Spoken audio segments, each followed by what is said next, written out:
la anterior clase, la del día martes, tuvimos nuestra clase introductoria de introducción sobre esófago y pues vamos a comenzar recordando de forma muy puntual lo que habíamos visto en la anterior clase. Recordamos, ¿no?, que el esófago es un tubo muscular de aproximadamente 25 a 30 centímetros de longitud se extiende desde la faringe hasta el estómago. Lo podemos dividir en tres segmentos: esófago cervical, torácico abdominal, teniendo en cuenta que va a haber una variación entre su irrigación arterial, el drenaje venoso, su inervación y también las cadenas ganglionares en las cuales drena la linfa de cada uno de estos segmentos. Respecto a los esfínteres, pues recordamos, ¿no?, el esfínter esofágico superior, que previene la aspiración, que también previene el reflujo, y el esfínter esofágico inferior, que previene el reflujo gastroesofágico. Respecto a la fisiología, pues su función principal es el transporte de los alimentos desde la boca hasta el estómago mediante la peristalsis, función que comienza desde la deglución. La mucosa esofágica está diseñada para resistir el daño mecánico y tiene también resistencia al efecto ácido. Otro énfasis que hacía el texto cuando hablábamos de la introducción era hablar justamente sobre estudios complementarios, ¿no? Y recordamos que el texto nos menciona que los estudios complementarios o los estudios para la comprensión o diagnóstico de trastornos esofágicos se dividían en cuatro: las pruebas para detectar anomalías estructurales, las pruebas para detectar anomalías funcionales, las pruebas para detectar una mayor exposición esofágica al jugo gástrico y las pruebas de la función duodenogástrica en relación con la enfermedad esofágica. Para las análisis estructurales habíamos recordado lo que viene a ser la valoración endoscópica y también la valoración radiográfica. Esta valoración radiográfica, especialmente mediante el uso de contrastes. Respecto a las pruebas para detectar anomalías funcionales, estas eran las más gráficas, por decirlo así. Hablábamos ya del estudio de manometría, ¿no? El estudio de manometría que nos permitía ver representaciones tridimensionales de lo que venía a ser todo el mecanismo de deglución y el funcionamiento de el transporte, ¿no?, de los alimentos desde la faringe hasta el estómago. De igual forma, teníamos la impedancia esofágica. Recordando que la manometría funcionaba mediante la valoración de presiones. En cambio, la impedancia esofágica lo que hacía era la valoración de la impedancia eléctrica y también podía asociarse con una medición de pH, ¿no? Una pH impedancia. Luego también teníamos la cintigrafía de tránsito esofágico y finalmente la video y la cine radiografía, ¿no?, que era parecido a la valoración radiográfica, pero esto ya utilizando cámaras de rayos gamma que permitían grabar o obtener video de los estudios. Respecto a las pruebas para detectar una mayor exposición esofágica al jugo gástrico, la más relevante es la vigilancia ambulatoria del pH en 24 horas, el estudio que es gold estándar para diagnosticar nuestra enfermedad por reflujo gastroesofágico. Y luego teníamos también la detección radiográfica del reflujo gastroesofágico, que si bien no se presentaba en todos los casos, pero cuando se presentaba era un indicador de que existía este mismo reflujo. Entre las pruebas de la función duodenogástrica en relación con la enfermedad esofágica, el texto nos menciona el estudio del vaciamiento gástrico, análisis del ácido gástrico y la colegamografía. Sin embargo, solamente hacía un poco de énfasis o nos describió un poco sobre el estudio del vaciamiento gástrico. Ahora, toda esta parte de la introducción, especialmente los estudios complementarios y demás, nos va a servir para poder abordar mejor las patologías. Y bueno, no son muchas patologías las que el texto nos presenta respecto a la bibliografía de la residencia. Estamos hablando de que tenemos este capítulo de calasia y luego tenemos el capítulo de enfermedad del reflujo gastroesofágico, que está prácticamente inmiscuida o prácticamente es uno con el esófago de Barrett, ya que el esófago de Barrett es una complicación de la enfermedad por reflujo gastroesofágico. Muy bien, entonces, habiendo recordado lo que vimos la clase anterior, vamos a comenzar ya con nuestro caso clínico. Y pues nuestro caso clínico nos presenta una paciente femenina de 45 años, sin antecedentes médicos significativos. Se presenta en consulta por disfagia progresiva para sólidos y líquidos durante el último año. La paciente refiere regurgitación de alimentos no digeridos, pérdida de peso no intencionada de 7 kilogramos en los últimos 6 meses y episodios de dolor torácico después de las comidas. No ha experimentado pirosis ni hemorragia digestiva. En el examen físico, la paciente está delgada, pero no muestra otros hallazgos anormales. Dentro de las pruebas diagnósticas, tiene un esofagograma con bario que muestra una fágica con un estrechamiento en el esófago distal, conocido como el signo del pico de pájaro. La manometría esofágica revela una peristalsis en el cuerpo esofágico y una relajación incompleta del esfínter esofágico inferior. La endoscopia digestiva alta no muestra evidencia de estenosis mecánica ni tampoco lesiones malignas. Los laboratorios. Hemoglobina 12,5 gramos por decilitro, el hematocrito 37%, una glucosa 90 miligramos por decilitro y una función hepática y renal normales. Bueno, les repito, ¿no? Cuando nosotros vemos nuestro tema, pues efectivamente en nuestro caso clínico, la respuesta está dentro de lo que vamos a analizar en esta clase. Sin embargo, vamos a ver de que la idea no es saber el resultado, ¿no? Es saber cómo nosotros podemos identificar esos signos en nuestro paciente que nos van a llevar hacia el diagnóstico. Eso lo veremos al final de nuestra clase. Vamos a continuar con nuestras preguntas. Yo sé que en la anterior clase han extrañado las preguntas y pues como este tema sí está dentro de nuestra bibliografía, pues vamos a tener 30 segundos para contestar 10 preguntas de todo nuestro tema de clase que vamos a resolverlas al final de nuestra clase. Y como extra, como bonus, recordamos que tenemos 5 preguntas que vamos a ir lanzándolas a lo largo de la exposición. Entonces, sin más preámbulo, comenzamos nuestra pequeña evaluación de 10 preguntas y tenemos 30 segundos para contestar cada una de ellas.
Muy bien.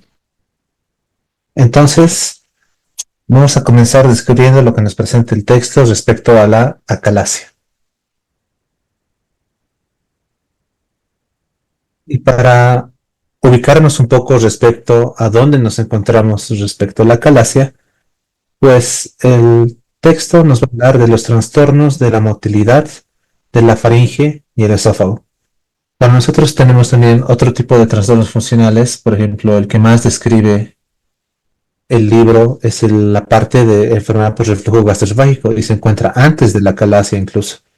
Sin embargo, el orden de la bibliografía responde, me imagino, tal vez a un punto de vista alfabético, pero después de hablar de esos tipos de trastornos funcionales, hablamos justamente de trastornos de la motilidad como tal.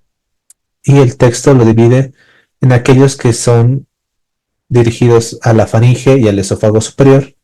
Vamos a tener trastornos congénitos, trastornos adquiridos y la presencia también del divertículo de Zenker, que se encuentra arriba. Y más bien, la calasia se encuentra en otro tipo de trastornos, en los trastornos de la motilidad del cuerpo esofágico y del esfínter esofágico inferior. Entonces, son trastornos de la parte de abajo del esófago. De igual forma, estos van a ser primarios y secundarios. Y dentro de los primarios vamos a tener toda una familia de trastornos, entre los cuales el más descrito es la calasia. Pero no es el único, ¿no? Vamos a tener el espasmo esofágico difuso, el esófago de cascanueces, también en nuestro esfínter esofágico inferior hipertensivo.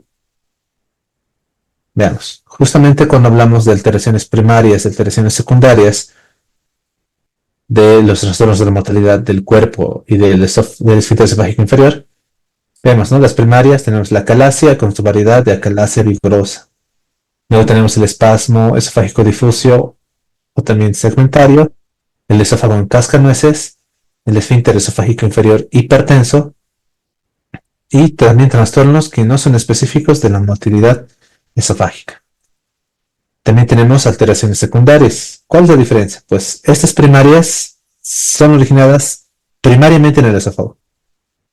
En cambio, las secundarias van a ser otro tipo de enfermedades que tienen repercusión en el esófago. Por ejemplo, enfermedades vasculares del colágeno, como la esclerosis sistémica progresiva, la polimiositis, la dermatomiositis, la enfermedad mixta del tejido conectivo, hasta el lupus eritematoso sistémico. Entonces son otro tipo de enfermedades que van a repercutir en la función o la motilidad del esófago. También tenemos la obstrucción intestinal idiopática crónica, las enfermedades neuromusculares, también las afecciones endócrinas y las metastásicas. Y aquí tenemos nuestra primera pregunta para responder durante la clase. Nos dice, una de las siguientes es una alteración primaria de la motilidad esofágica que se caracteriza por aperistasis del cuerpo esofágico.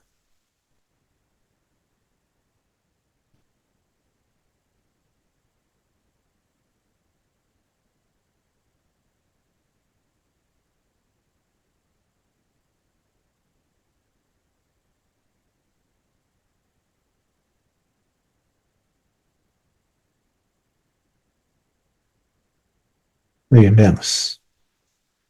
Inciso B. Muy bien. Justamente la acalasia, ¿no? Esto está escrito en su capítulo 25 de esófago, la página 1056. Vemos, ¿no? Vamos a tener características manométricas de cada uno de estos trastornos primarios de la motilidad esofágica. Tanto la acalasia, el espasmo esofágico difuso, el esófago en gastronueces, el esfínter esofágico inferior hipertenso, también los trastornos inespecíficos. Respecto a la calasia, que es lo que nos interesa a nosotros, vemos que una de sus características manométricas es que existe una relajación incompleta del esfínter esofágico inferior, menos del 75% de relajación. Existe aperistalsis en el cuerpo esofágico. La presión del esfínter esofágico inferior es elevada, pero no supera los 26 milímetros de mercurio, ¿no? Es elevada, pero es menor a 26 milímetros de mercurio. Hay un aumento de la presión basal intraesofágica en relación con la basal gástrica. En cambio, por ejemplo, en el espasmo esofágico difuso tenemos contracciones no peristálticas simultáneas mayor al 20% de las degluciones húmedas que son normales. Entonces, existen contracciones repetitivas, polivalentes, existen contracciones espontáneas pero hay una peristalsis normal intermitente, ¿no? A diferencia de la calasia, que hay peristalsis, en el espasmo esofágico difuso hay peristalsis normal. Y las contracciones pueden ser de mayor amplitud y duración. En cambio, en el esófago en cascanueces, la intensidad peristáltica media es de 10 degluciones húmedas, y en el esófago distal, con una presión que supera los 180 milímetros de mercurio. La mayor duración media de las contracciones supera los 7 segundos, y hay una secuencia peristáltica normal. Igual, entonces hay peristalsis. La calasia no hay peristalsis.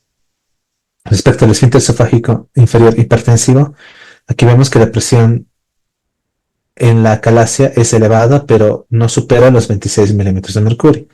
En cambio, en este esfínter esofágico inferior hipertenso, la presión sí supera los 26 milímetros de mercurio, pero puede haber una relajación normal. En cambio, en la calasia hay una relajación incompleta.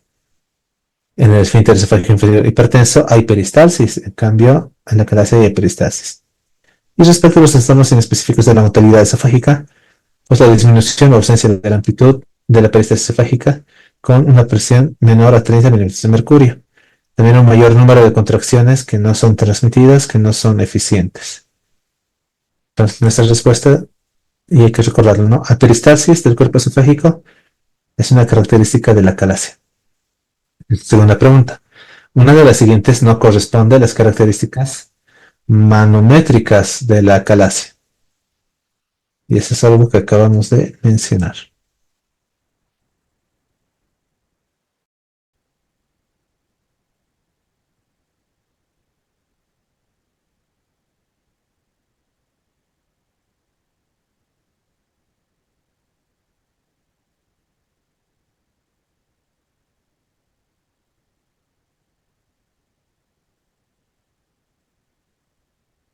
Muy bien, veamos. Y si se ve, muy bien. Entonces, recordamos, ¿no? Lo que no está bien aquí es la peristalsis, porque efectivamente contrasta con este inciso B, ¿no? O es el B o es el D. Recordamos, la peristalsis es la característica de la calasia. Entonces, inciso B, el erróneo es la peristalsis, de igual forma en esta página, 1056. Una tercera pregunta. Uno de los siguientes se considera el valor medio dentro de los valores manométricos normales del esfínter esofágico inferior. Y eso lo vimos en nuestra clase del día martes.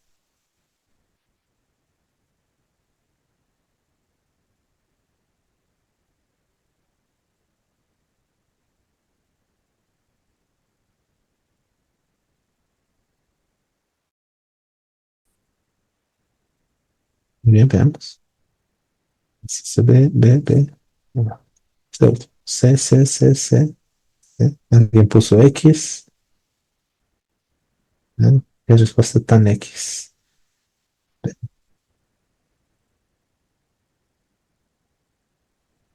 Esta pregunta. Cierto, tienes razón. Menor del 75% de relajación. Este es un error mío. Y volviendo a nuestra pregunta, pues sí, has respondido de forma correcta la gran mayoría. La respuesta es que el valor normal, el valor medio del esfínter esofágico inferior es 13 milímetros de mercurio. ¿No? Esto lo habíamos visto justamente en nuestra valoración de la función esofágica, cuando hablamos de la manometría de gabinete. Y aquí veíamos, ¿no? Nuestra manometría de gabinete está indicado para los casos de disfagia, con sospecha de trastorno de la motilidad, necesario para la confirmación diagnóstica de trastornos primarios. También identifica anomalías y trastornos secundarios. En casos de enfermedad por reflujo gastroesofágico, identifica el esfínter esofágico inferior defectuoso mecánicamente. Y recordamos estos tres valores medios respecto a la presión del esfínter esofágico distal o inferior, 13 milímetros de mercurio, con una longitud total de 3,6 centímetros y una longitud de la parte abdominal de al menos 2 centímetros. Entonces, la respuesta era justamente el 3. Ahora, cuando hablamos de la manometría de gabinete, pues recordamos que tenemos este tipo de figuras. Y en el texto y también en la clase anterior, habíamos visto que nuestra referencia es justamente esta imagen, que es el estudio de un paciente sin alteraciones, ¿no? Un estudio normal. Esta manometría, pues lo vamos a recordar, nos dará esta referencia respecto a la presión, y aquí tenemos los diferentes niveles de presión representados por colores, y también vamos a tener una relación respecto al tiempo. Cada una de estas bolitas van a representar el momento en el cual se realiza la deglución, o sea, cuando se inicia el alimento se va a dar curso a la deglución, y respecto a este eje vertical vamos a tener la distancia que recorre la presión. Estamos hablando del esófago desde la faringe hasta nuestra zona del esfínter esofágico inferior y el estómago. Entonces, cuando sucede la deglución, tiene que haber una relajación del esfínter esofágico superior y la onda peristáltica va descendiendo de forma rítmica respecto al tiempo. Conforme se va acercando hacia distal, pues también la presión en el esfínter esofágico inferior va disminuyendo, porque recordamos que tiene un tono que mantiene cerrado activamente el esfínter esofágico inferior, y al momento de que se va acercando el alimento, se relaja para permitir su paso al estómago y nuevamente existe el cierre para evitar el reflujo, ¿no? Entonces, más o menos esta sería una figura normal de una manometría que nosotros deberíamos recordar. ¿Por qué? Porque luego tenemos este tipo de resultados, donde se da al paciente a deglutir y, como pueden ver aquí, no hay presión a nivel de nuestro esfínter esofágico inferior. Sí existe el seguimiento o la propulsión, o tras la propulsión de la faringe, el esófago realiza su función de trasladar mediante ondas peristálticas el alimento, pero no encuentra la función normal del esfínter esofágico inferior. Entonces, como dice aquí, este sería el estudio de un esfínter esofágico inferior mecánicamente defectuoso, muy relacionado a la enfermedad por reflujo gastroesofágico. Luego tenemos este otro tipo de resultados de manometría, en la cual vamos a tener diferentes momentos en los cuales se presentan presiones a nivel o a lo largo del esófago, o sea, contracciones con alteración de la presión. Vemos también que se alcanzan altas presiones, ¿no? En un estudio normal no llegábamos a presentar presiones muy elevadas, especialmente en el cuerpo esofágico. Sin embargo, aquí podemos ver cómo se manifiesta, ¿no? Esta es, por ejemplo, una peristalsis deficiente del cuerpo esofágico, ¿no? No logra presentarse la figura que habíamos visto de forma rítmica, de forma ordenada a lo largo del tiempo y el espacio. De igual forma acá, este yo creo que es el que nos va a representar lo que estamos viendo ahora. ¿Por qué razón? Pues por nuestra palabra clave, ¿no? No existe una peristalsis normal en el cuerpo esofágico. Si se dan cuenta, si bien existe relajación, es una relajación escasa. Esto entonces es un estudio de manometría de acalasia,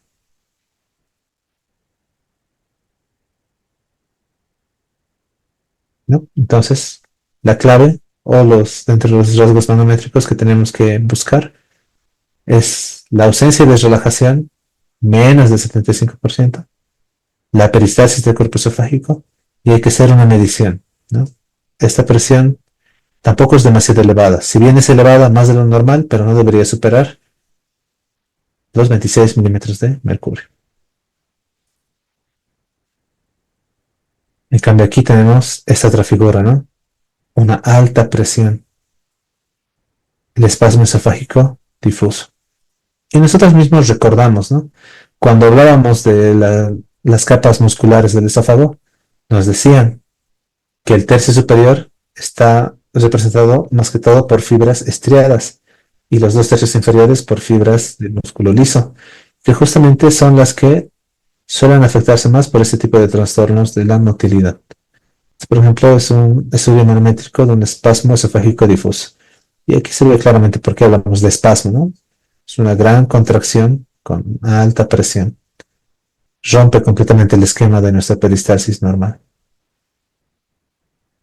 Muy bien. Si bien el capítulo de esófago tiene sus diferentes puntos claves, hemos visto que el primero estaba de acorde a nuestra parte introductoria y el quinto punto clave es el único punto clave del capítulo que nos habla sobre acalasia. Y nos va a decir, a forma de resumen, que la acalasia es el trastorno motor esofágico primario más común. Se caracteriza por una ausencia de peristalsis y un esfínter esofágico inferior hipertensivo no relajante. Se trata mejor con miotomía de Heller laparoscópica asociada a una fundoplicatura parcial.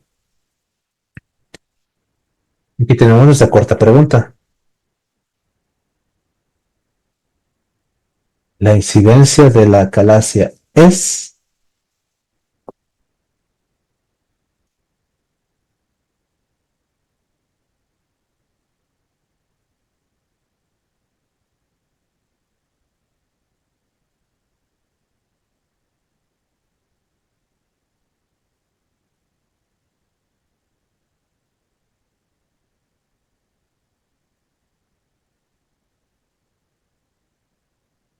Muy bien, veamos.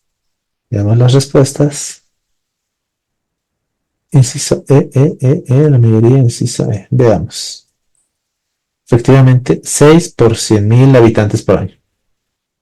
Nuestra página 1056, si se van a dar cuenta, no es una parte del texto muy extensa, probablemente es un subtítulo de los trastornos primarios de la motilidad. Pero recordemos también, ¿no? Cuando hablamos de incidencia, generalmente este tipo de tasas se calculan en 100.000 habitantes. Siendo así, los tres incisos se eliminarían por descarte y solamente nos quedaríamos entre 1 por 100.000 o 6 por 100.000. Entonces, 6 es el número mágico, ¿no? Si hablamos de la calasia, el texto nos dice, es el trastorno de la motilidad primaria más conocido y el mejor comprendido del esófago. Su incidencia es de 6 por 100.000 habitantes por año. Y si bien suele haber ausencia total de la peristalsis, en el cuerpo esofágico 5% de las contracciones pueden considerarse peristálticas, ¿no? Aquí, por ejemplo, esta es una representación, tal vez no se observa de esta forma como tal, pero en realidad lo que quiere representar es que existe un esfínter esofágico inferior hipertensivo, ¿no? Que no se relaja. Respecto a la patogenia, nos menciona, puede estar en relación a la degeneración neurógena. Y esta degeneración neurógena nos menciona el texto que puede ser de forma idiopática, como también puede estar en relación a lo que viene a ser un origen infeccioso.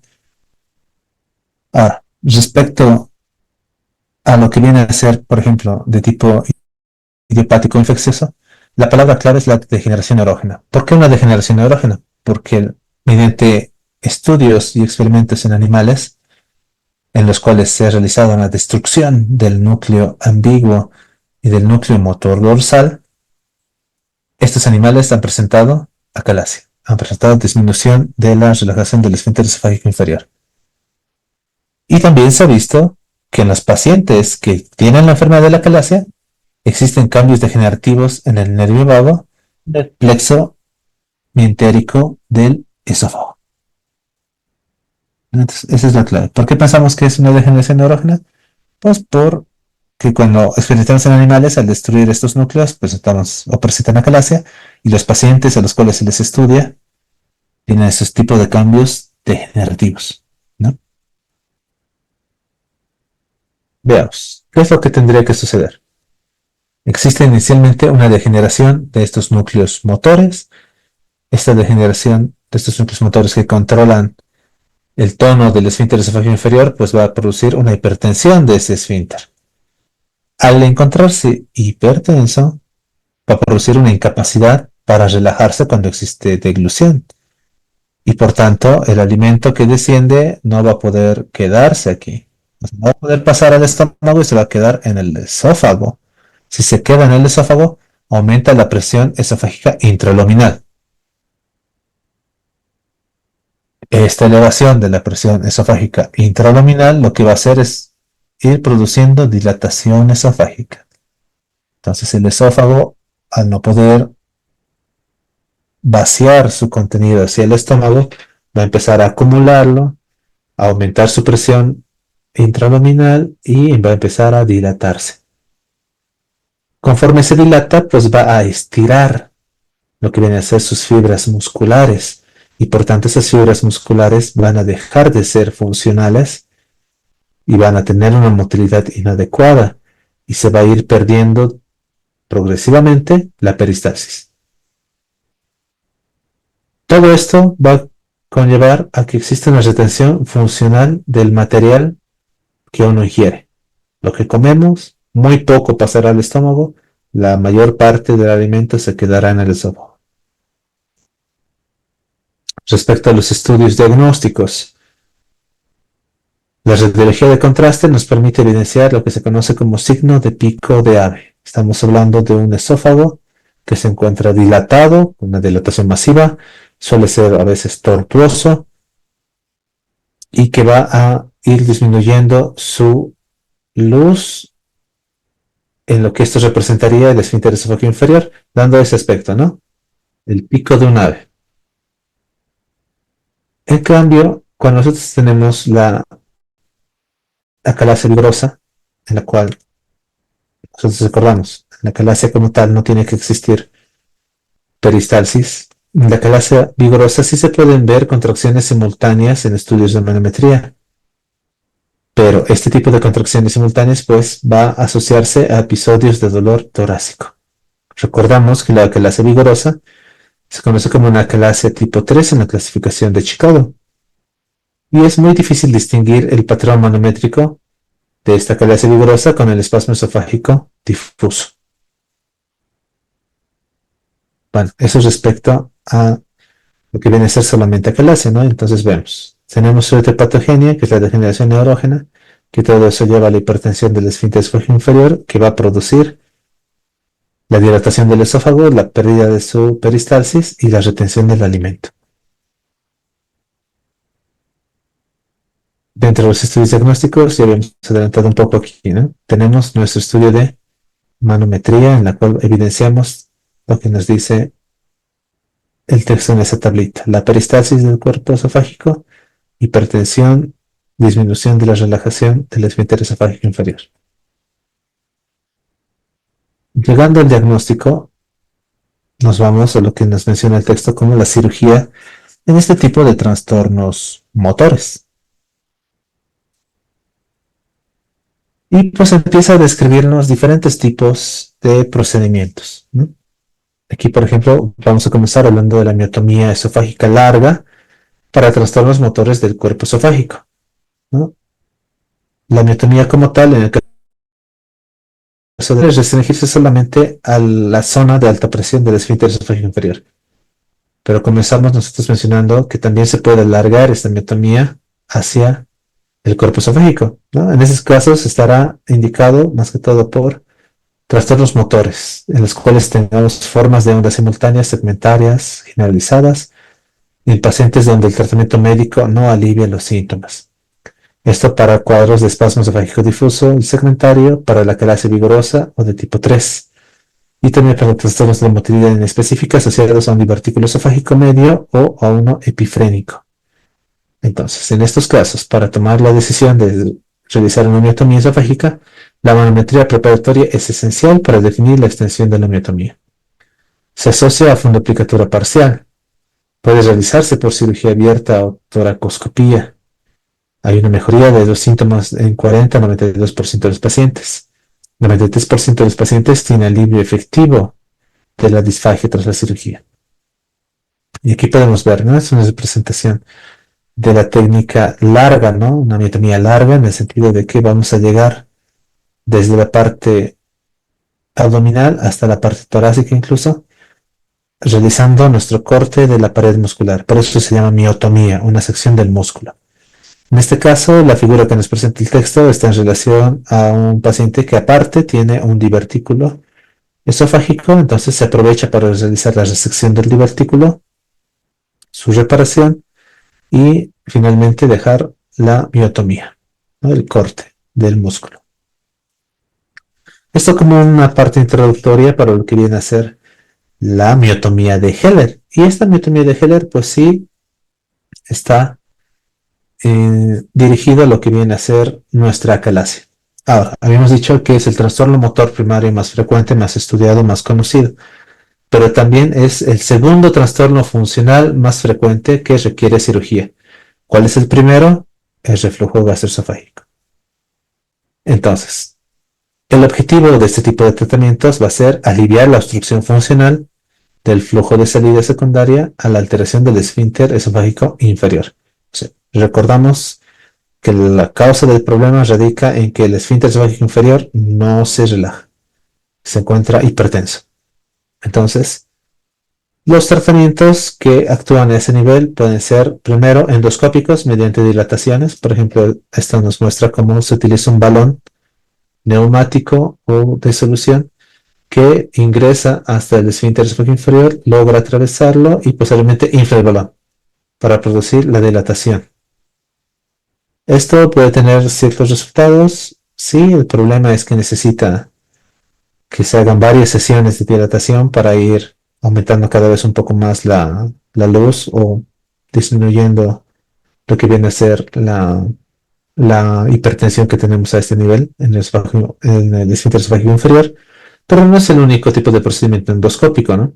Tenemos también, por vía endoscópica, la inyección de toxina botulínica, que permitiría también que esta hipertensión se relaje, ¿no? Disminuya la presión a este nivel, permitiendo la deglución, o el paso del bolo, perdón, de la parte del esófago al estómago.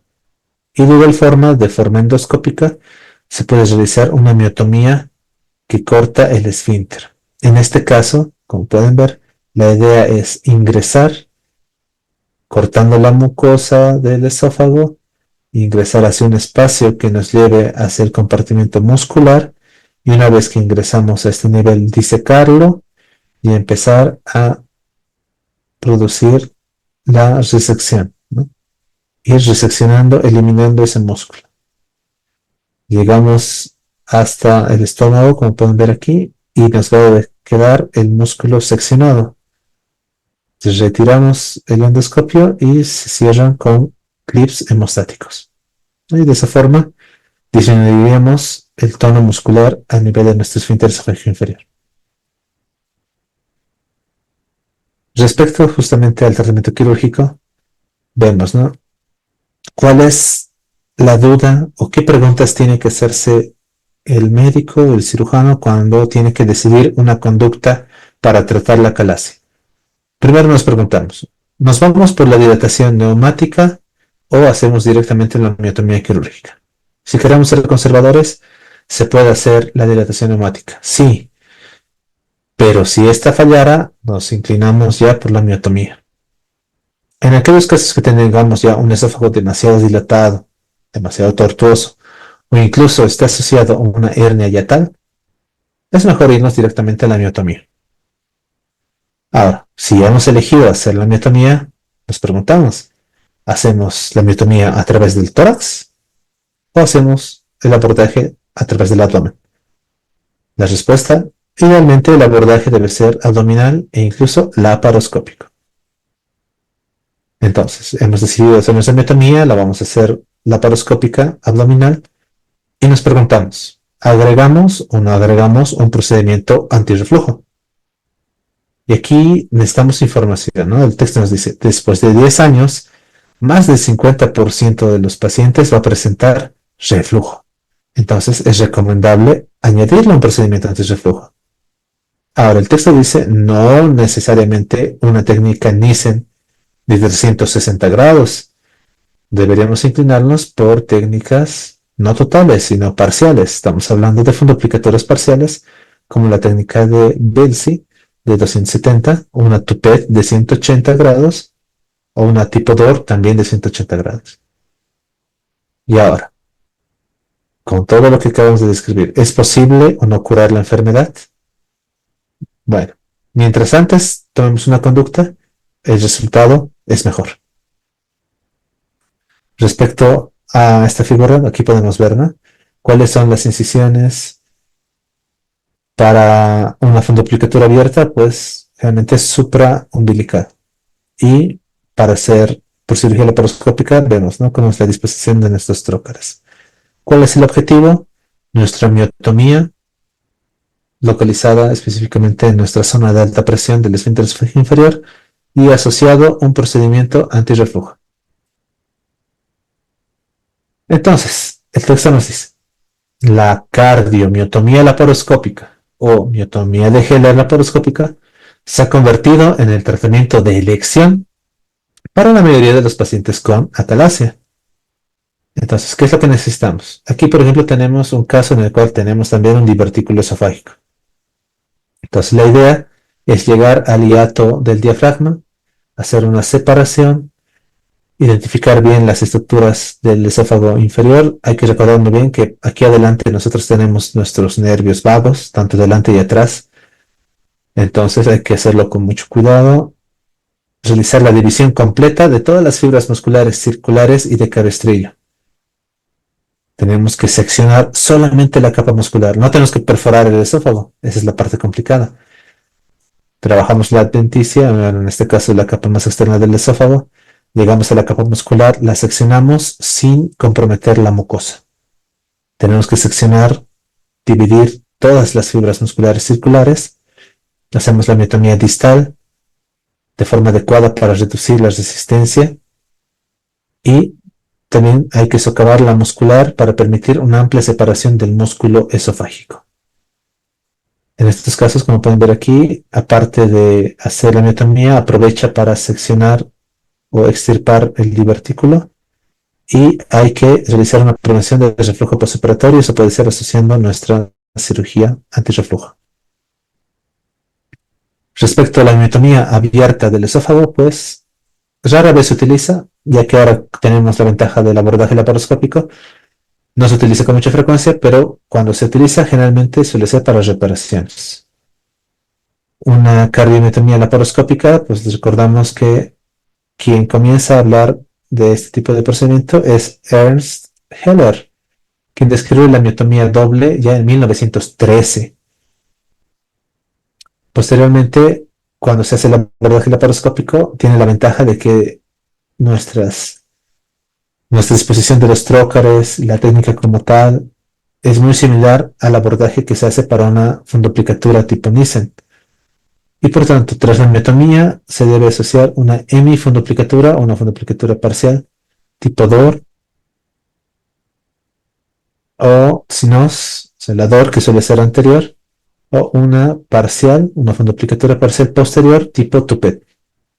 La anterior tipo DOR, la posterior tipo Toupet. Realmente se elige Toupet por su facilidad. Esta es, por ejemplo, una posterior tipo Toupet.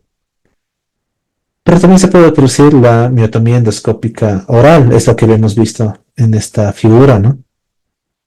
Esta técnica desarrollada en Japón es la última técnica cuando nosotros hablamos de mínima invasión. Realizamos la apertura de la muscular desde la luz del esófago, ingresamos a la luz del esófago, la mucosa se atraviesa, llegamos a la capa muscular, la seccionamos y cuando nos vamos cerramos la muscular. Perdón, la mucosa. Se cierra la submucosa con clips endoscópicos. Este procedimiento tiene la gran ventaja de ser ambulatorio. Sin embargo, tiene riesgo de un 40-50% de reflujo gastroesofágico posteriormente. ¿Por qué? Si se dan cuenta, acabamos de decir, nosotros asociamos a nuestra miotomía de Heller un procedimiento antirreflujo. Esto lo podemos hacer por vía laparoscópica para hacerlo de mínima invasión.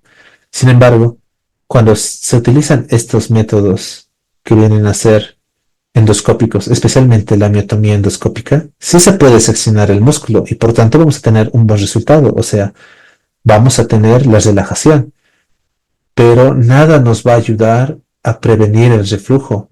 Aquí no se puede hacer un procedimiento antirreflujo porque estamos ingresando por la luz esofágica. Entonces, esa vendría a ser una de sus desventajas, ¿no? Si bien es ambulatorio, es de mínima invasión y demás, pero entre 40 y 50% de los pacientes van a presentar una enfermedad por reflujo gastroesofágico. Nuevamente, aquí tenemos cómo el texto nos describe el procedimiento. Aislamos nuestro esófago, aquí tenemos nuestro Penrose que nos va a ayudar a movilizarlo, a aislarlo. Vemos cómo pasan por aquí o pasa por acá el nervio vago y nosotros lo alejamos para no lesionarlo. Y una vez que abordamos el esófago, encontramos su capa muscular y la seccionamos. La vamos seccionando y una vez que se encuentra seccionada sin atravesar su capa submucosa y mucosa, o sea, sin perforarlo, hacemos que esta miotomía sea tanto superior como inferior. Esa es la clave. No tiene que ser solamente un espacio de nuestra zona de alta tensión. Tenemos que irnos desde la parte abdominal hasta la parte torácica. Entonces se hace una buena sección y posteriormente nos encargamos de realizar una fundoplicatura. Aquí podemos ver los tres tipos de variedades, ¿no? Una que se va hacia adelante, que es parcial. Esta es la que es de tipo Dor, ¿no? La que va completamente cubriendo por adelante nuestra miotomía. Aquí se puede observar con línea punteada cómo queda la miotomía por detrás del fondo gástrico que va a ser la fundoplicatura. Y aquí podemos ver la más sencilla en relación a lo que es la técnica, que es la posterior. La posterior o tipo tupet. Ahora, ¿qué es lo importante cuando nosotros queremos elegir qué tipo de tratamiento vamos a indicarle a nuestro paciente? Pues tenemos que valorar lo que viene a ser el resultado del tratamiento para la acalasia, ¿no? Tenemos que valorar los resultados de los diferentes tipos de tratamiento. Y aquí viene nuestra última pregunta del capítulo. ¿Cuál es el mejor tratamiento para la acalasia?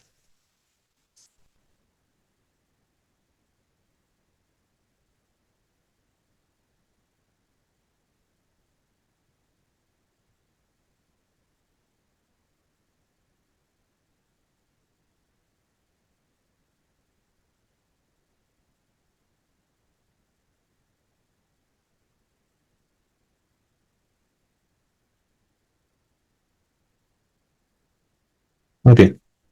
Veamos estas respuestas. Todos han colocado justamente la letra C. Exactamente, ¿no? Ya lo habíamos dicho. La miotomía de Heller laparoscópica más una fundoplicatura parcial, no total. Esto está justificado en nuestra página 1068. Veamos, ¿cuáles son las razones del fracaso de una miotomía esofágica? Y aquí el texto nos presenta autor y el tipo de procedimiento que ha estudiado. Por ejemplo, en este estudio realizado por Ellis, solamente estudia la miotomía. Goldborn estudia solamente la miotomía y Mulhonor estudia la miotomía asociada a una cirugía de reflujo. Y aquí vemos, ¿no? La razón del fracaso es reflujo, en 4% sobre la miotomía, 5% sobre la miotomía y hasta 18% en una cirugía de reflujo. Una miotomía adecuada, perdón, inadecuada, vemos, 2%, 9%. Medio esófago, solo miotomía, 2%. Un vaciado pobre, solo miotomía, 4,3%, no en la cirugía de reflujo. Dolor torácico persistente, solamente en procedimiento, solo miotomía.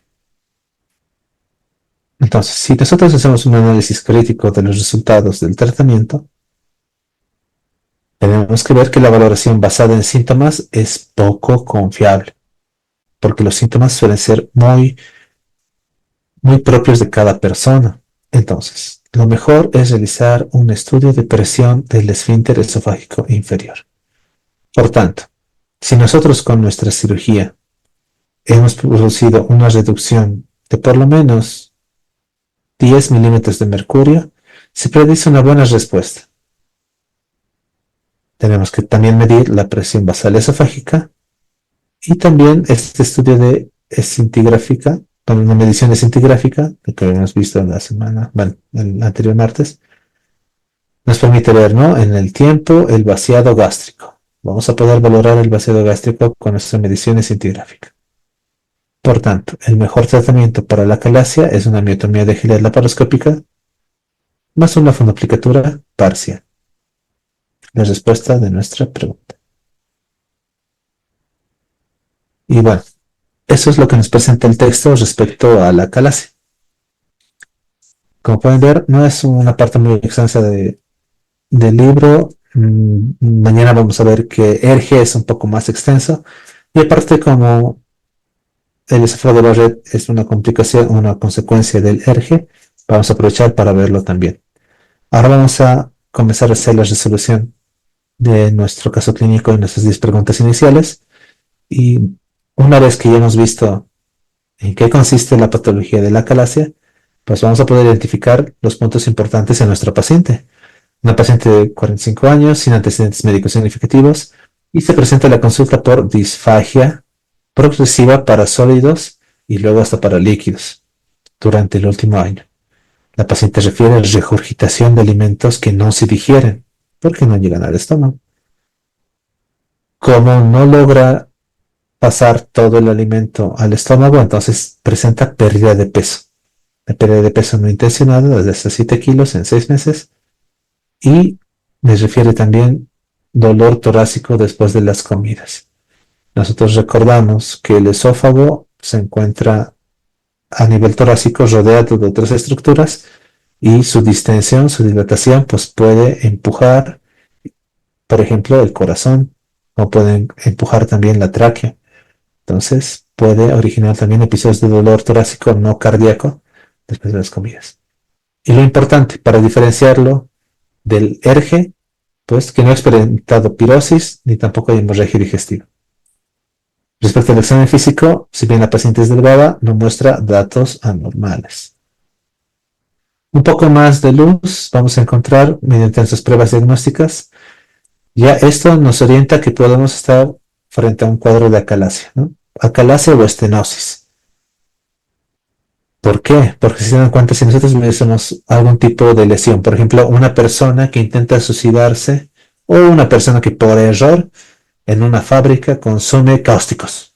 Se equivoca de lata, se equivoca, no sé, de frasco y consume un cáustico. O intentando autoeliminarse, consume un cáustico que va a lesionar el esófago. El esófago se lesiona y la respuesta es estenosis, se va a estenosar.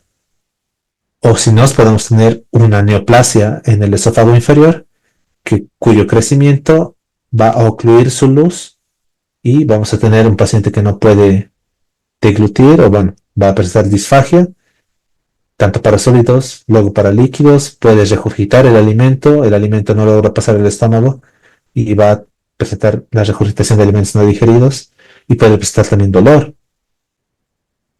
Externamente, bueno, puede que no encontremos muchos datos. ¿Qué es lo que nos va a ayudar? Las pruebas diagnósticas.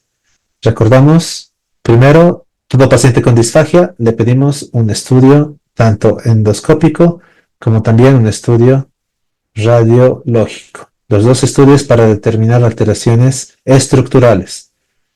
En el esofagograma con trago de bario vemos, ¿no?, la dilatación del esófago con un estrechamiento del esófago distal conocido como signo de pico de ave. 1. Luego se le hace un estudio de manometría y vemos, ¿no?, atoristalsis del cuerpo esofágico, una relajación incompleta del esfínter esofágico inferior. Y con nuestra endoscopía no vemos datos de una estenosis mecánica ni lesiones malignas. O sea, si estuviésemos frente a un cuadro neoplásico, a la endoscopía nosotros podríamos ver masas, podríamos ver alteración del tejido. En el caso de la acalasia no existe tal. O si estuviésemos frente a una estenosis por cáusticos y demás, podríamos ver diferentes grados de estenosis mecánica o de lesiones también a nivel de la mucosa, que eso no se presenta en una acalasia. Entonces, es la razón por la cual nos ayuda la endoscopía. Dentro de los laboratorios no hay mucha alteración, ¿no? Todo está dentro de lo que nosotros podemos considerar aceptable. Entonces, con todo esto, especialmente con el pico de pájaro y la endoscopía que descarta que no se trate de neoplasia ni una estenosis mecánica, más nuestra manometría, pues ya sabemos, el diagnóstico es acalasia.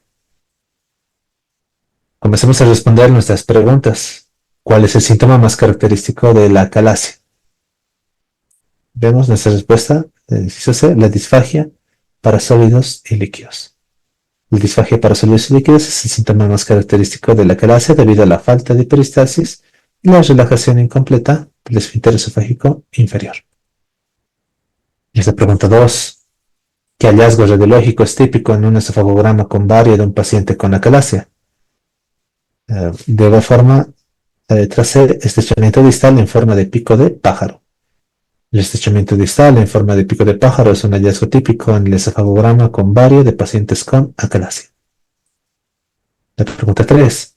¿Cuál es el método diagnóstico más definitivo para la acalasia? La manometría esofágica.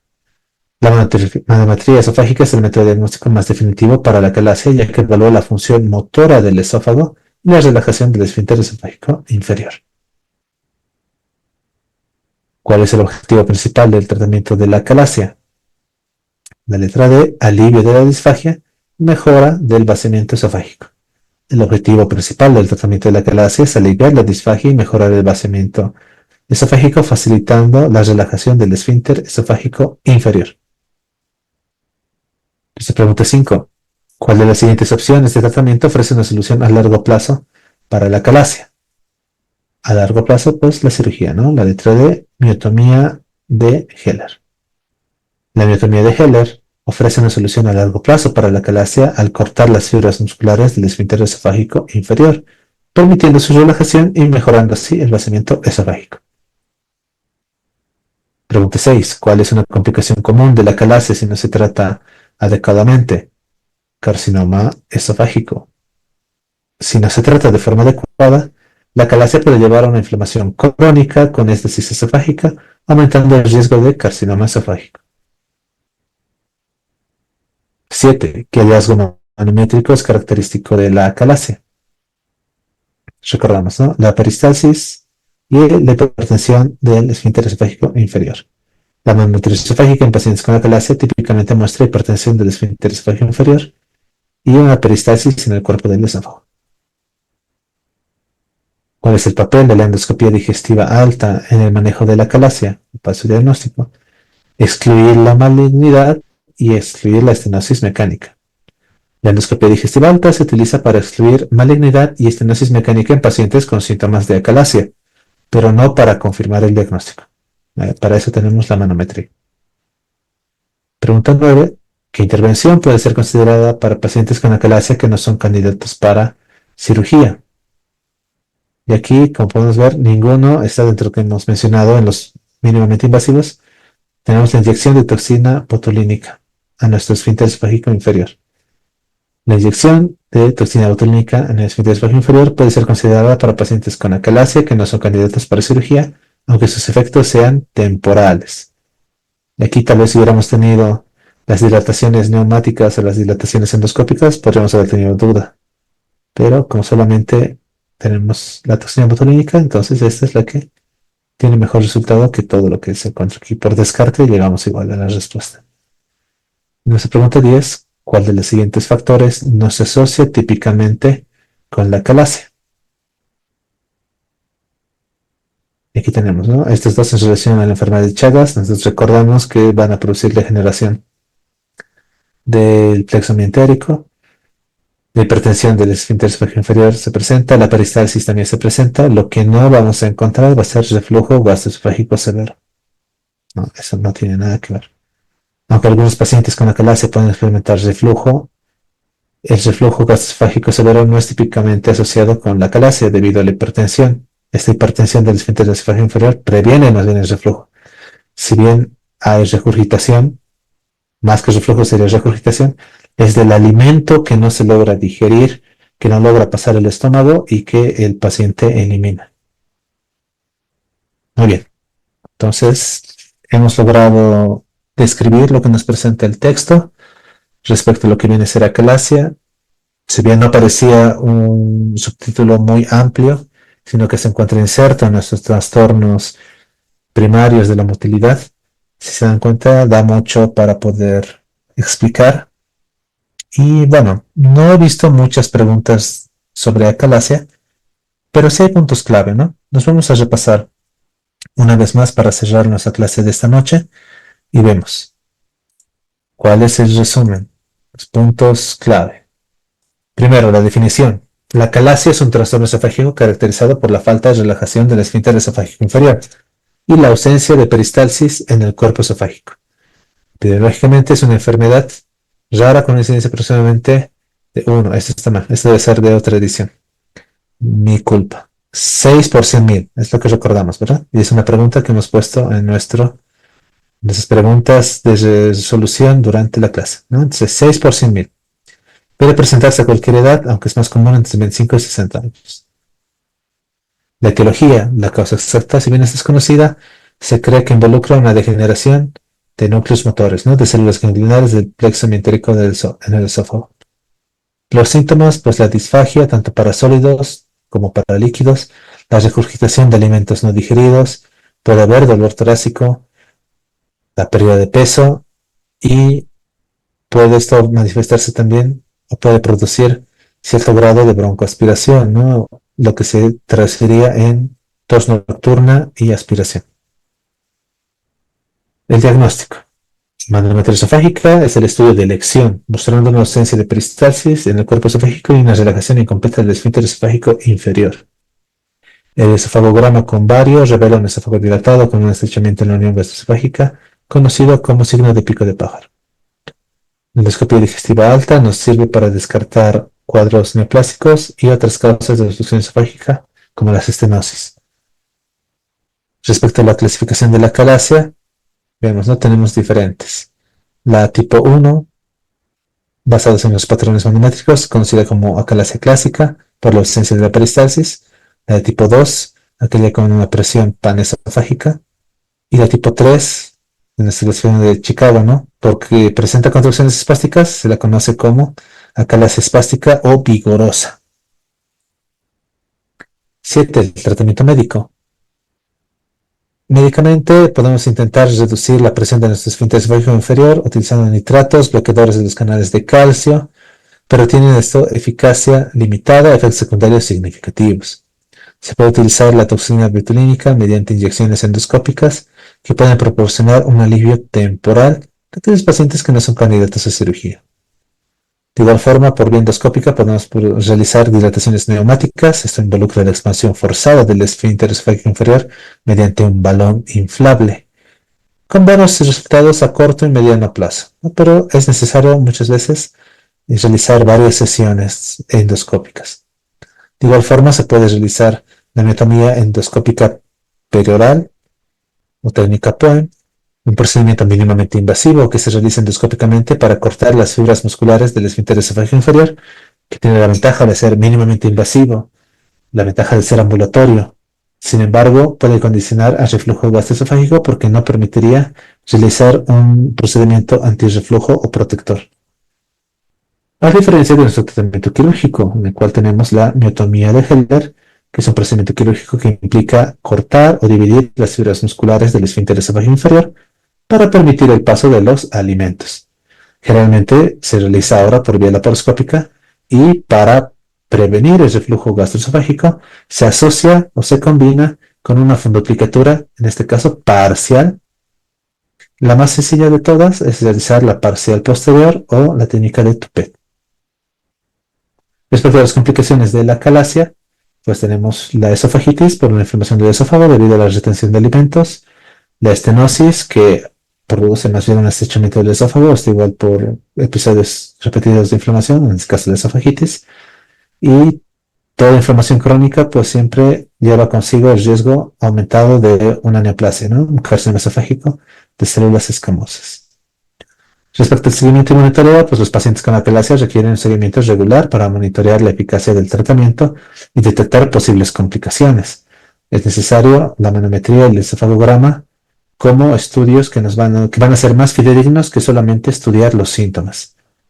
Y respecto a la dieta y estilo de vida, pues se requieren modificaciones a la dieta, comer lentamente, masticar bien los alimentos, beber líquidos para ayudar a pasar los alimentos por el esófago y respecto a la posición al dormir, elevar la cabecera de la cama para reducir el riesgo de regurgitación nocturna y el paso o aspiración a la vía respiratoria.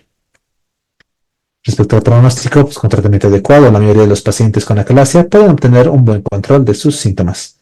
Sin embargo, es una enfermedad crónica que requiere un manejo continuo, una vigilancia. Puede existir reflujo gastroesofágico, pues después de tratamientos para la calasia, especialmente la miotomía. Si no se combinara con una fundoplicatura, pues el paciente puede presentar reflujo. Es por eso que la fundoplicatura parcial se asocia a este tipo de procedimientos. Y respecto a investigaciones futuras, pues la investigación continua se centra en entender mejor la etiología, desarrollar tratamientos menos invasivos, más efectivos, e incluso conociendo la etiología se podría incluir opciones de tratamiento epigenético y tratamientos biológicos.